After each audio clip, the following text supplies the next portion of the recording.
And this was a meeting that drew all the attention yesterday. In a crucial meet with US envoy Nancy, BJP PM nominee Narendra Modi raked up the issue of treatment meted out to Indian diplomat, asking the US to take steps to avoid such incidents in the future. And after Modi expressed his concern, Nancy Powell assured him that her government is committed in finding a solution.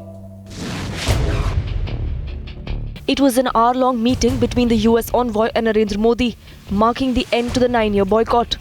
And the issue which led to massive diplomatic standoff between India and the United States featured in the talks.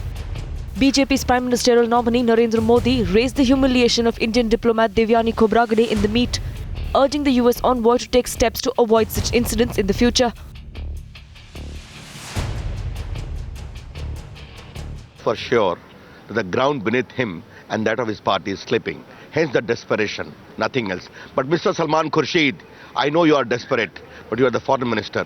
Don't be irresponsible.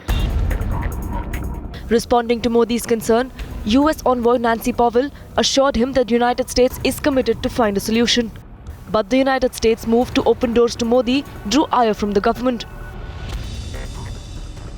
We will not preach to the US about its human rights perception of the Holocaust.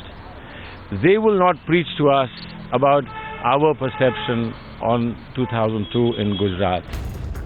With the government as well as the opposition raising concern over the treatment meted out to Devyani Khobragade, will the Obama administration take concrete steps to avoid such a standoff again? Bureau Report, Times Now.